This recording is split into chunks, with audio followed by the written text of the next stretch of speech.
Hello friends, good evening. How are you? So I welcome you to Value Education Course 2, especially created for BSc Part 1 Semester 2 students. We have completed topic 1 where we have understood biodiversity in the unit 1, which is environment and sustainable development. Now we go to the details of environment, that is environmental issues, local, regional and global. So there are three levels of environmental issues. We are going to see which issues are there, what are the causes of these issues, and how we are going to solve or provide some kind of solution to resolve these issues. Nature संबंधीचे, पर्यावरणासंबंधीचे काही महत्त्वाचे issues आपण आता बघणार आहोत. थोडंसं डिटेलमध्ये आपण आता जाणार आहोत आणि अतिशय महत्त्वाचे हे सगळे विषय तुमच्या माझ्या जीवनाशी निगडीत असणारे आहेत आणि त्यामुळे तुम्हाला अतिशय इंटरेस्टनी हे सगळं शिकता येऊ शकतं. छान तुम्हाला मजा येईल हे समजून घेताना. Okay, so let us start with unit 1 topic 2 part 1, that is environmental issues. So first of all, what we see is that environment definition power. All ecological units which are naturally present on earth in the form of land, water, air, soil, forest, sunlight, minerals, living organisms, etc. Naturally या पृथ्वी तलावर अस्तित्वात असणाऱ्या सगळ्या गोष्टी, ज्याच्यामध्ये land आहे, ज्याच्यामध्ये water आहे, air आहे, सॉईल आहे, फॉरेस्ट आहे, सनलाईट आहे, मिनरल्स आहेत, लिव्हिंग ऑर्गॅनिझम्स आहेत, हे सगळेच्या सगळे नॅचरली अवेलेबल आहेत आणि नॅचरली तयार झालेले आहेत. आपल्याला माहिती आहे की पृथ्वी हा सूर्याचाच तुकडा होता. When earth got separated from sun as a planet, it was the part of sun only. Over the period of thousands and lakhs of years, it got absolutely calm and quiet, then it got cool, and then living organisms started. ते अमिबापासून जीवन कसं सुरू झालं आपल्याला माहिती आहे. त्यामुळे environment म्हणजे काय, तर पर्यावरण म्हणजे काय, तर या पृथ्वी तलावर, या सबंध पृथ्वीवर नॅचरली जे जे अवेलेबल आहे, आर्टिफिशियली क्रिएटेड नाही, नॅचरली जे जे अवेलेबल आहे त्या सगळ्याला एन्व्हायरमेंट असं म्हणतात. विच इन्क्लूड्स, आपण लिस्ट सांगितली, लँड, वॉटर, जमीन, पाणी, हवा, जंगल, मिनरल्स आहेत जमिनीमध्ये, अँड लिव्हिंग ऑर्गॅनिझम, सगळे लिव्हिंग ऑर्गॅनिझम, सगळ्या स्पीसीज, माणसं, प्राणी, सगळं, हे सगळं मिळून एकत्रित काय तयार होतं, that is environment. Environmental issues म्हणजे काय, they are defined as problems with the planet system. प्लॅनेटची जी सिस्टीम आहे ज्याच्यामध्ये air, water, soil etc. that have developed as a result of human interference or mistreatment of the planet. Environmental issues कसे तयार होतात, तर नैसर्गिक पद्धतीनं असणारी जी प्लॅनेटची सिस्टीम आहे, जी पाणी, हवा, जमीन, जंगल या सगळ्यामुळे बनलेली आहे, त्याच्यामध्ये होणारा ह्युमन इंटरफिअरन्स, माणसाचं त्याच्यावर होणारं आक्रमण, माणसाचा त्याच्यामध्ये होणारा इंटरफिअरन्स, आणि दुसरं म्हणजे मिसट्रीटमेंट, या निसर्गाला आपण देत असलेली मिसट्रीटमेंट, चुकीची वागणूक, जी खऱ्या अर्थानं खरी द्यायला पाहिजे तशी न देता आपण चुकीची वागणूक देतो. आणि त्यामुळे हे सगळे एन्व्हायरमेंटल इश्यूज, पर्यावरणासंबंधीचे धोके, पर्यावरणासंबंधीच्या समस्या तयार होतात आणि त्याचा परिणाम आपल्याच जीवनावर होतो आहे. गंमत बघा काय, नुकसान आपणच पोहोचवत आहे आणि नुकसान आपल्यालाच होते आहे. अशा पद्धतीचे हे पर्यावरणासंबंधीचे असणारी इश्यूज आपण आता डिस्कस करणार आहोत. 3 लेवलवर हे इश्यूज आहेत. लोकल, रिजनल आणि ग्लोबल हे सारखेच आहेत जवळपास, पण लोकल लेवलचे जे आहेत, जे भारताशी रिलेटेड आहेत, आपल्या देशाशी रिलेटेड आहेत, तुमच्या माझ्या जीवनाशी रिलेटेड आहेत, तुमच्या माझ्या घराशी, तुमच्या माझ्या वस्तीशी, तुमच्या माझ्या परिसराशी रिलेटेड आहेत, ज्याच्यावर आपण इमिजिएट काम करू शकतो. अशा इश्यूजची चर्चा आपण करणार आहोत. बघा, एक ह्युमन डेव्हलपमेंटची प्रोसेस असते मित्रमैत्रिणींनो. चांगला व्यक्ती आणि खराब व्यक्ती डिफाईन कसं करायचं. चांगला व्यक्ती तो ज्याचं समाजभान जागृत आहे, जो सोशल सेन्स ज्याचा त्यांनी टिकवून ठेवलेला आहे. तसं उदाहरणादाखल आपण गाडी लावतो, पार्क करतो, नाही का, आपण कुठे गेल्यानंतर गाडी पार्क करतो, तर ती गाडी पार्क करताना दुसऱ्या कुठल्या वाहनांना त्रास होणार नाही अशी पार्क करणारा म्हणजे सोशल सेन्स असलेला माणूस असं म्हणता येईल आपल्याला. पण हा रस्ता म्हणजे माझाच आहे किंवा माझ्या पिताश्रींचा आहे असं समजून वाटेल तिथे गाडी लावायची, बाजूच्यांनी किंवा इतर वाहनधारकांनी त्यांचं पाहून घ्यायचं, मी मात्र गाडी इथेच लावेल, अशा पद्धतीचा ॲरोगन्स दाखवणारा जो व्यक्ती असतो तो इनसेन्सिबल असतो, इनसेन्सिटिव्ह असतो आणि त्याचा सोशल सेन्स हा झिरो असतो. समाजभान त्याला नसतं. असे समाजभान बाळगणारे हे इश्यूज आहेत की आपल्या मनामध्ये ते समाजभान निर्माण व्हावं, कारण ultimately it is going to help to protect the environment and ultimately it is going to protect the humanity, human race, human beings, पूर्ण मनुष्य जमातीला वाचवण्याचं काम हे सगळे इश्यूजवर आपण काम जर केलं तर होणार आहे आणि त्यामुळे याच्याकडे बारकाईनं लक्ष देण्याची गरज आहे. सो लेट अस सी दी लोकल एन्व्हायरमेंट इश्यूज. पहिला आहे पोल्युशन. मी तुम्हाला सांगितलं मागच्या एपिसोडमध्ये आपण चर्चा केली की पोल्युशन हा एक मोठा इश्यू आहे ज्याच्या संबंधी आपण डिटेलमध्ये चर्चा करणार आहोत. पहिलं आहे air pollution. This is a very serious issue. Okay, physical, chemical and biological change in air. जी हवा आपल्याला नैसर्गिक रूपानं अतिशय स्वच्छ, सुंदर आणि आपल्या जीवनाला आवश्यक आणि आपल्या जीवनाला पोषक अशी मिळते, त्याला फिजिकली, केमिकली आणि बायोलॉजिकली त्याच्यामध्ये बदल होणे याला पोल्युशन असं म्हणतात. Air pollution. Okay, contamination of air by harmful gases. आता काय होते कंटॅमिनेशन म्हणजे विषारी होणे किंवा त्याच्यामध्ये विषाणू तयार होणे. Contamination of air by harmful gases, अतिशय धोकादायक आणि विषारी गॅसेस, डस्ट, धूळ खूप जास्त आणि smoke which affects plants, animals and human. हवेमध्ये जर हार्मफुल विषारी गॅसेस जे फॅक्टरीजमधून आणि वेगवेगळ्या इंडस्ट्रीजमधून निघतात, आपल्या गाडीच्या सायलेन्सरमधून निघतात, ते सगळे गॅसेस, डस्ट, धूळ जी मोठ्या प्रमाणात आहे, आणि स्मोक, धूर, हे प्लांट्सना डॅमेज करतात, झाडांना डॅमेज करतात, ॲनिमल्सना डॅमेज करतात आणि माणसांनाही डॅमेज करतात. अतिशय मोठ्या प्रमाणात डॅमेज माणसांचा देखील होतो. Contamination of the air. कोणते गॅसेस आहेत? कार्बन मोनॉक्साईड जो फ्युएलमधून बाहेर पडतो, लीड जो मेटल इंडस्ट्रीमधून बाहेर पडतो, लीड जो कॅन्सर होतो, लीडचं प्रमाण जर जास्त शरीरात झालं तर कॅन्सर होतो. कार्बन मोनॉक्साईडनी देखील कॅन्सर होतो आणि रेस्पिरेटरी प्रॉब्लेम्स होतात. नायट्रोजन ऑक्साईड जो फ्युएल कंबशनमधून होतं, सल्फर डायऑक्साईड जो व्होल्कॅनोज, जेव्हा ज्वालामुखी फुटतो तेव्हा ज्वालामुखीमधून जे गॅसेस बाहेर पडतात किंवा त्याच्यातून जो काही ॲसिड बाहेर पडतं, सल्फर डायऑक्साईड कॉजेस डिझिजेस, वेगवेगळ्या प्रकारचे आजार प्रचंड मोठ्या प्रमाणात होतात. नुकतीच तुम्ही बातमी किंवा वारंवार वाचत असाल की दिल्ली, आपल्या देशाची राजधानी, हे जगातलं अतिशय वरच्या नंबरचं पोल्युटेड शहर आहे. फार मोठ्या प्रमाणात पोल्युशन दिल्लीला आहे. तुम्ही जर गेलात दिल्लीला तर सकाळपासून संध्याकाळपर्यंत टू व्हीलरवर दिल्लीला जर आपण फिरलात आणि संध्याकाळी घरी आल्यानंतर जर तुम्ही तुमचा चेहरा पुसला ना तर ते चेहऱ्यामधून काळ्या रंगाचं पाणी निघतं. जे तुमच्या चेहऱ्यावर अशी काळ्या धुराची किंवा त्या स्मॉगची लेअर पूर्ण पसरते. ते पोल्युशन आहे इतकं भयंकर प्रमाणात, ज्याचे परिणाम माणसांना, प्राण्यांना भोगावं लागतात, माणसांना देखील भोगावं लागतात. अनेक लहान मुलं जन्मतः ब्रॉन्कायटिसचा शिकार झालेली असतात. त्यांना श्वसनाचे आजार जन्मताच असतात. त्यामुळे रेस्पिरेटरी प्रॉब्लेम मोठ्या प्रमाणात एअर पोल्युशनमुळे होतं. असं हे एअर पोल्युशन अतिशय धोकादायक आणि जे एन्व्हायरमेंटल इश्यूजमधला एक महत्त्वाचा भाग आहे की ज्याच्यामुळे माणसाला धोका निर्माण होतो. हे गॅसेस देखील त्याच्यासाठी कारणीभूत आहेत. फ्युएलमधून आहे, लीड मेटल इंडस्ट्रीमधून बाहेर पडतं, नायट्रोजन ऑक्साईड आहे फ्युएल कंबशनमधून आहे, आणि सल्फर डायऑक्साईड जे नॅचरली व्होल्कॅनोमधून बाहेर पडतं.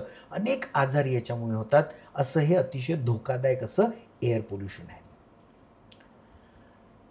त्यानंतरचं पोल्युशनचा प्रकार आहे दुसरा, वॉटर पोल्युशन. पाणी.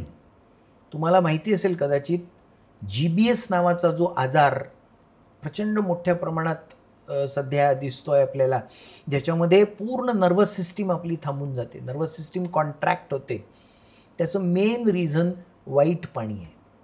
So there are many waterborne diseases, many of them. Okay, so combination of pollutants in water bodies like lakes, rivers, oceans and ground water, जमिनीमध्ये असणारं पाणी, तलावांमधलं असणारं पाणी, नदीमध्ये असणारं पाणी आणि समुद्रात असणारं पाणी, याच्यामध्ये वेगवेगळे पोल्युटंट्सचा समावेश होऊन पाण्याचं कंटॅमिनेशन होणे, पाण्याच्या वॉटर बॉडीज या सगळ्या नॅचरली आपल्यासाठी आहेत, नैसर्गिकरित्या अतिशय चांगल्या त्या आहेत, जसं नदी आहे, तलाव आहेत, आपल्यासाठी आहेत ते. पण त्याच्यामध्ये घाण सोडून, त्याच्यामध्ये घाण टाकून आपण त्याला जे खराब करतो आहे ते वॉटर पोल्युशन आहे, ज्याच्यामुळे निसर्गाला मोठी हानी पोचते. कारण ते पाणी पिलं जातं, प्राणी ते पाणी पितात, झाडांना आपण ते पाणी देतो आणि आपणही ते पाणी पितो. मग ते जर असं खराब पाणी असेल तर त्याच्यामुळे आपल्याला आजार होणार, अनेक पोटाचे आजार, पोटाचे विकार या खराब पाण्यामुळे होताना आपल्याला दिसत आहेत. कुठले सोर्सेस आहेत त्याचे? नॅचरल सोर्सेस काय आहे? कंपोजिशन ऑफ प्लांट्स, काही नॅचरल सोर्सेस आहेत.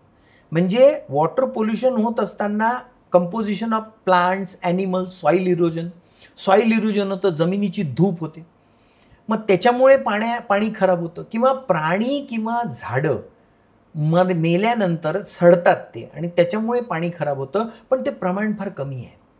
नॅचरली देखील पाणी पोल्यूट होण्याचं एक प्रोसेस आहे, पण ते नॅचरली होतं, पण त्याचं प्रमाण अतिशय कमी आहे. मॅनमेड मात्र खूप आहे, ज्याच्यामध्ये इंडस्ट्री आहे, अर्बनायझेशन आहे आणि ॲग्रिकल्चर देखील आहे, शेती देखील. शेतीच्या माध्यमातून देखील पाणी पोल्यूट होतं, इंडस्ट्रीच्या माध्यमातून देखील होतं आणि अर्बनायझेशन, ज्याच्यामध्ये आपण शहरीकरण म्हणतो. शहर मोठं व्हायला लागलं की तिथे गरजा वाढतात, तिथे कचरा वाढतो, तिथे घाण पाणी वाढतं आणि ते सगळं घाण जी आहे ती पाण्यामध्ये सोडली जाते. आज मुंबईसारखं शहर आपण म्हटलं तर प्रचंड मोठ्या प्रमाणात घाण ती सगळी समुद्रामध्ये सोडली जाते, नाल्यांमध्ये सोडली जाते. आपण गावांमध्ये असणाऱ्या नद्या, ज्याला नाले आपण म्हणतो, त्यात किती घाण वास येतो, कारण गावामधलं सगळं घाण जे आहे ती त्या नाल्यांमध्ये सोडली जाते. आणि त्यामुळे आपण नैसर्गिकरित्या सुंदर असलेल्या, नैसर्गिकरित्या चांगल्या असलेल्या वॉटर बॉडीज ह्या खराब करतोय. मग त्याच्यामध्ये अस्थि विसर्जन असेल किंवा घाण काही गोष्टी टाकणं असेल. आपण बघा, वेगवेगळ्या सणांच्या दिवशी किंवा वेगवेगळ्या काही रिच्युअल्समध्ये आपण नदीमध्ये काही काही सोडतो, नदीमध्ये फुलं टाकतो, आपण नदीमध्ये घाण टाकतो, आपण सडले फुलं नदीमध्ये टाकल्यानंतर ते सडून जातात, ते पाणी वाहत नसतं कधी कधी तलावामधलं, तो घाण होतो तलाव, आणि मग त्या तलावाचंच पाणी हे प्राण्यांना, माणसांना आणि वनस्पतींना दिलं जातं आणि त्याचा प्रचंड मोठा परिणाम होतो. त्यामुळे नॅचरल सोर्सेसमध्ये composition of plants, animals, soil erosion हे फार कमी प्रमाणात आहे, पण मोठ्या प्रमाणात वॉटर पोल्युशन जे होतं ते मॅनमेड आहे, जे इंडस्ट्री, अर्बनायझेशन आणि ॲग्रिकल्चरमधून होतं. पोल्युशनचा तिसरा प्रकार आहे वेस्ट डिस्पोजल, जो लोकल आहे. The collection, processing and recycling or deposition of waste material by human society. जसजसं माणसाच्या वस्त्या वाढत आहेत, जसजसं माणसाच्या लोकॅलिटी वाढत आहेत, तसं तसं घाण खूप मोठ्या प्रमाणात तयार होते आणि त्याचं डिस्पोजल हा मोठा मेजर प्रॉब्लेम आहे. अनेक मोठ्या शहरांमध्ये तुम्ही बघा, गावाच्या बाहेर तुम्हाला कचऱ्यांचे मोठे मोठे ढीग साचलेले दिसतील. त्याचं रिसायकलिंग प्रॉपरली होत नाही, त्याच्यावर प्रोसेस नीट होत नाही आणि त्यामुळे हे जे वेस्ट मटेरियलचं डिस्पोजल आहे हा एक मोठा एन्व्हायरमेंट संबंधीचा इश्यू आहे, ज्याच्यामधून अनेक विषारी वायू बाहेर पडतात, अनेक पॉइझनस गॅसेस त्याच्यातून बाहेर पडतात आणि त्यामुळे पुन्हा एअर पोल्युशन होतं. म्हणजे वेगवेगळ्या प्रकारच्या पोल्युशन इंटरलिंक देखील आहेत. ओके, सोर्सेस काय आहेत वेस्टचे? मेडिकल अँड क्लिनिकल वेस्ट मोठ्या प्रमाणात, मेडिकल आणि क्लिनिकल, मेडिकल फील्डमध्ये आणि क्लिनिकल फील्डमध्ये मोठ्या प्रमाणात वेस्ट होतं आणि ते वेस्ट अतिशय घातक असतं. औषधांच्या, इंजेक्शनच्या सिरिंज असतात, वेगवेगळ्या औषधं किंवा आपल्याला सलाईन लावल्यानंतर त्याची जी बॉटल असते ते असते, अशा पद्धतीचं खूप मोठ्या प्रमाणात वेस्ट मेडिकल आणि क्लिनिकल इंडस्ट्रीमधून आपल्या या नैसर्गिक वातावरणामध्ये टाकलं जातं. दुसरं ॲग्रिकल्चर वेस्ट आहे. ॲग्रिकल्चर वेस्ट हा देखील मोठा भाग आहे. जमीन पीक निघाल्यानंतर जे उरलेलं तण आहे किंवा उरलेलं जे आहे ते कापून जे टाकलं जातं. जसं तुम्हाला वाचलं असेल तुम्ही की परली जाळतात पंजाबमध्ये. त्या परली जाळल्यानंतर ते जो धूर आहे सगळा तो पूर्ण दिल्लीपर्यंत पोहोचतो आणि मोठ्या प्रमाणात पोल्युशन होतं. तर अशा पद्धतीने ॲग्रिकल्चर वेस्ट हा देखील एक सोर्स आहे वेस्टचा. इंडस्ट्रियल वेस्ट, मोठमोठ्या कारखान्यांमधून माल तयार झाला की घाण जी बाहेर पडते ती सगळी बाहेर पडते आणि त्याचं प्रॉपर ट्रीटमेंट आणि त्याचं प्रॉपर डिस्पोजल ह्या सिस्टीमच अवेलेबल नाही आहेत आणि त्यामुळे तो देखील एक सोर्स आहे. Waste from construction and demolition, मोठमोठ्या बिल्डिंग्स पाडल्या जातात, मोठमोठं कन्स्ट्रक्शन केलं जातं आणि त्या बिल्डिंग पाडल्यानंतर किंवा कन्स्ट्रक्शन केल्यानंतर जो माल पडतो, उरलेला माल असतो किंवा एखादी मोठी बिल्डिंग पडल्यानंतर जे काही मटेरियल असतं, डेब्री ज्याला म्हणतात, ते कुठे फेकलं जातं? तो देखील एक मोठा वेस्टचा पार्ट आहे जो वेस्ट तयार होतो त्याच्यामधून. वेस्ट फ्रॉम डोमेस्टिक यूज, तुमच्या माझ्या घरामध्ये तयार होणारा कचरा, मग त्याच्यात प्लास्टिकच्या बॅग्स असतील, मग त्याच्यामध्ये कंटेनर्स असतील, प्लास्टिकचे कंटेनर आहेत, वेगवेगळ्या प्रकारचा कचरा तुमच्या माझ्या घरामध्ये गोळा होतो. जो गाडीवाला आहे तो कचरा उचलून नेण्यासाठी त्याच्याकडे दिला जाणारा कचरा हा कुठे जातो? एका लोकॅलिटीमधून ती गाडी फिरल्यानंतर फुल भरून जाते. तुम्ही विचार करा, दिवसाभराला अशा जर 40 गाड्या पूर्ण एखाद्या मोठ्या शहरातून भरून जात असतील तर तो कचरा फेकत कुठे असतील?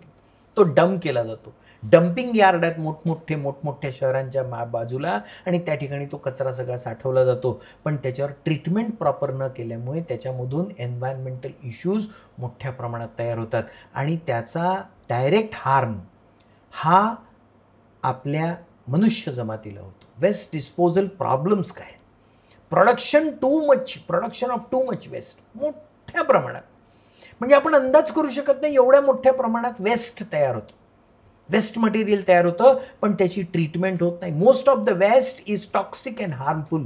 तो डम्पिंग यार्डवर जमा करून ठेवलेल्या कचऱ्यामधून विषारी वायू निघतो, पॉइझनस गॅसेस निघतात, कारण ते डिकम्पोज होतात, सडतात ते, आणि सडल्यानंतर मग त्याच्यातून ते घाण सगळी बाहेर पडते, विषारी वायू बाहेर पडतात आणि ते अतिशय हार्मफुल असतात माणसासाठी, प्राण्यांसाठी, सगळ्यांसाठी.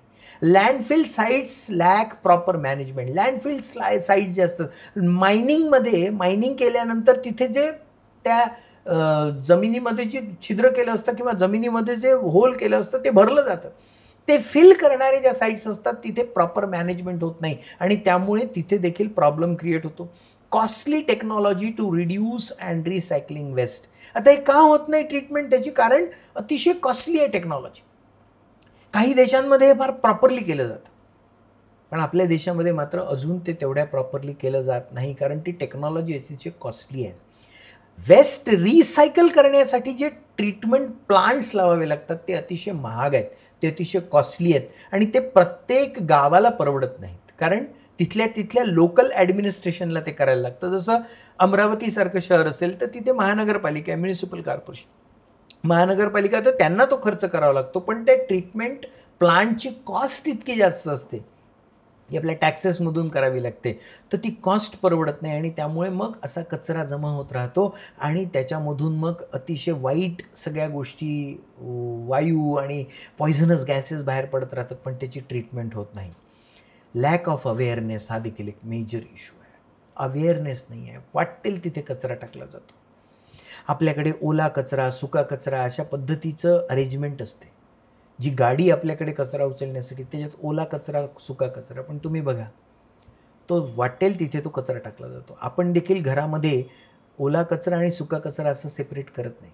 त्याचं कारण असं आहे की सुका कचरा आणि ओला कचरा याची ट्रीटमेंट वेगवेगळी आहे.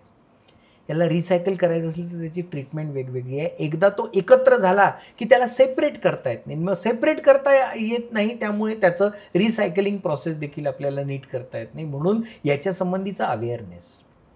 मी माझ्या हातामध्ये असणाऱ्या चॉकलेटचं रॅपर आहे तिथे टाकून देणे. एका चॉकलेटच्या रॅपरनी काय होते हा विचार कधीही करू नये. डस्टबिन्स ठेवलेले असतात, ते डस्टबिन्स नीट वापरणे, त्याच्यामध्ये कचरा टाकणे.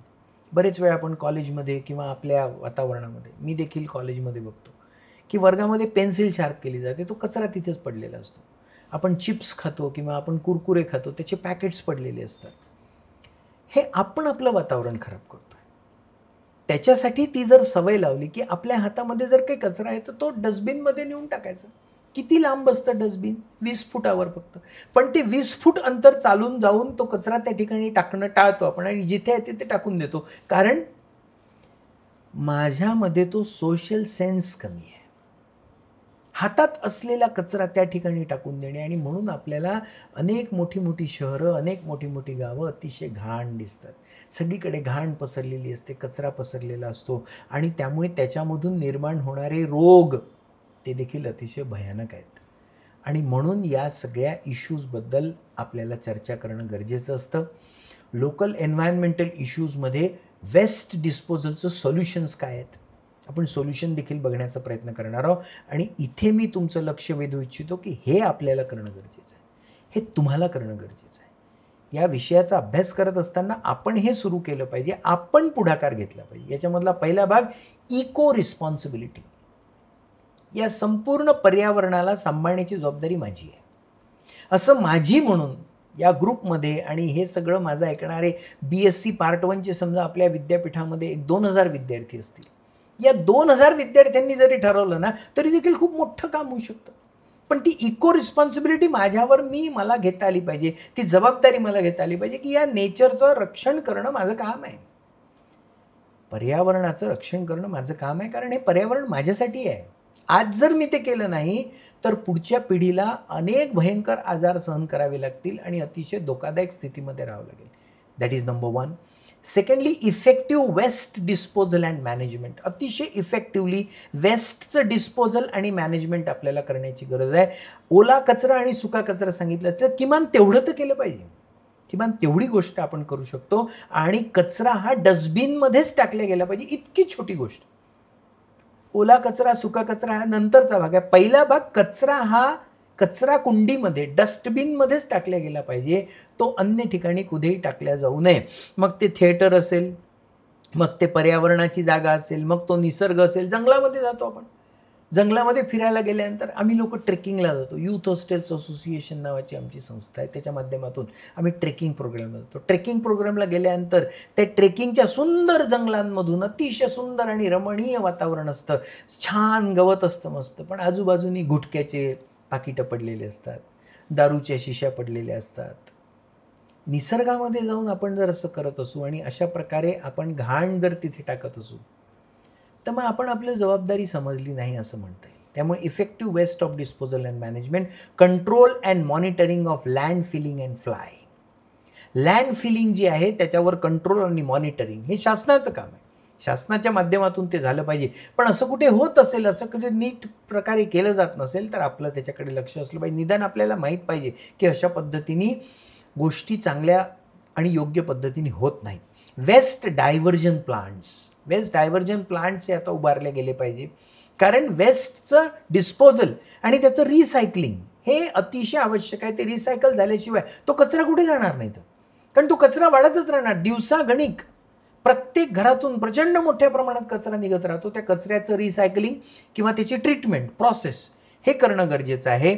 Improvement of thermal waste treatment हा एक अजून कामाचा इश्यू आहे.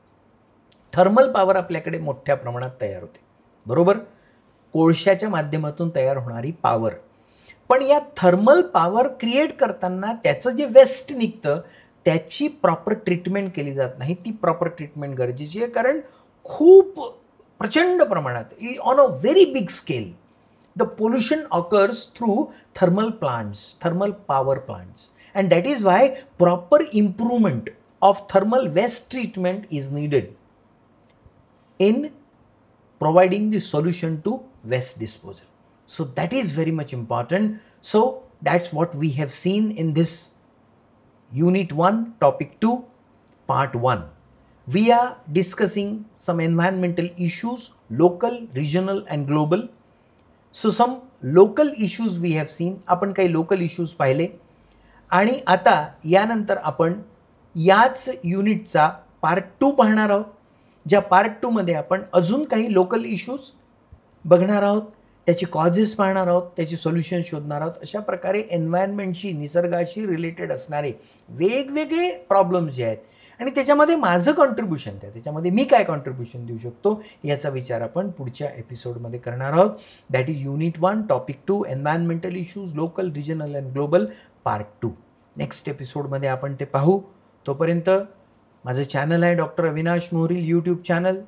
त्याला लाईक करा, सबस्क्राईब करा, शेअर करा, आपल्या मित्रमैत्रिणींना सांगा. अजून खूप सारे मित्रमैत्रिणी ग्रुपमध्ये जॉईन व्हायचे आहेत, त्यांना जॉईन करायला सांगा. आपण VEC2 नावाची व्हॉट्सॲपवर कम्युनिटी तयार केली आहे. तुमच्या मित्रमैत्रिणींपर्यंत ती लिंक पोचली असेल, ती पोचली नसेल तरी व्हॉट्सॲपवर VEC2 असं सर्च केलं तर तुम्हाला ती लिंक दिसेल. त्या लिंकला जॉईन करा, तुम्हाला जॉईन करता येईल. तिथे जॉईन करण्याचा फायदा असा आहे की तो एक मोठा ग्रुप तयार होतो आहे ज्याच्यामध्ये सगळे नोटिफिकेशन आणि सगळ्या इन्फॉर्मेशन आपण देणार आहोत. सगळ्या सोशल मीडियावर मी अवेलेबल आहे, doctor Avinash Moharil. YouTube channel आहे, Instagram, Facebook, LinkedIn, threads, WhatsApp, सगळीकडे. त्यामुळे तुम्हाला जिथे जमेल तिथे फॉलो करा, जेणेकरून हे नोटिफिकेशन तुमच्यापर्यंत पोचलं पाहिजे आणि तुम्हाला या अभ्यासक्रमाचे सगळे व्हिडिओ नीट अभ्यासता आले पाहिजे. कारण हे सगळं तुमच्या माझ्या आयुष्याशी आणि तुमच्या माझ्या भविष्याशी निगडीत आहे. Okay, so in the next period we will see again something very interesting. Thank you so much. Bye bye. Take care of yourself and of the environment also. Bye bye.